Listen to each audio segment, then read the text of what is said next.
দাঁতের চিকিৎসার নামে লক্ষ্মীপুরে অর্ধ শতাধিক ক্লিনিকে চলছে ভুয়া চিকিৎসা।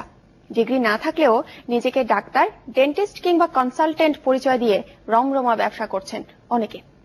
বিশেষজ্ঞ চিকিৎসকরা বলছেন, এসব হাতুড়ে ডাক্তারের কাছে চিকিৎসা নিয়ে মারাত্মক সমস্যায় ভুগছেন অনেকে। তাদের বিরুদ্ধে কঠোর অবস্থানে যাওয়ার তাগিদ দেন তারা। ডিগ্রি নেই, তারপরও ডাক্তার, ডেন্টিস্ট, ডেন্টাল সার্জন, কেউ আবার কনসালটেন্ট। সাইনবোর্ড দেখে বোঝার উপায় নেই আসল নাকি নকল। ভুয়া সনদ নিয়ে দন্ত চিকিৎসার নামে এমন প্রতারণার জাল বুনেছেন লক্ষ্মীপুরের অর্ধশতাধিক ক্লিনিকের ডাক্তার। রায়পুরের গাজী শপিং কমপ্লেক্স ভবনের সামনে ল্যাবি ডেন্টাল ক্লিনিক।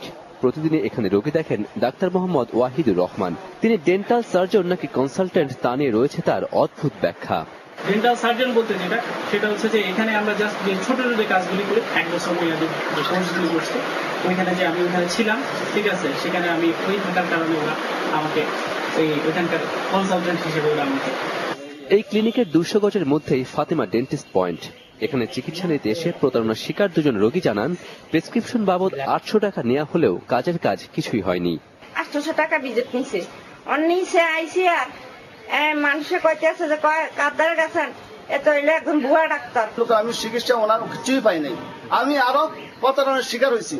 বিশেষজ্ঞ চিকিৎসকরা বলছেন, এসব হাতুড়ে ডাক্তারের অপচিকিৎসার কারণে মারাত্মক রোগে আক্রান্ত হওয়ার আশঙ্কা রয়েছে। তারা দাঁতের ভিতরে ইনফেকশন রেখেই দাঁতের বাইরে ফিলিং অথবা ক্যাপ এগুলা করে দেয়। পরবর্তীতে 6 মাস 1 বছরের মধ্যেই দেখা যায় যে রোগটা আবার দেখা দেয়। লক্ষ্মীপুরের সিভিল সার্জন জানান, এরই মধ্যে অভিযুক্ত বেশ কয়েকটি প্রতিষ্ঠান বন্ধ করে দেওয়া হয়েছে। বাকিদের বিরুদ্ধে ব্যবস্থা নেওয়া হচ্ছে বলেও জানান তিনি। সবার কাছ থেকে অনেকে নামা নিয়েছে, তারা নামের আগে ডাক্তার পদবি ব্যবহার করবে না। আমার যখন নজরে আসে বা আমি যখন ভিজিট করি তখন এটা সিভিল সার্জন জানান, এমবিবিএস বা বিডিএস ডিগ্রি অর্জনের পর বিএমডিসিতে আবেদন করে নিবন্ধিত হলেই কোনো ডাক্তার রোগী দেখতে পারেন। Desk report, channel 24।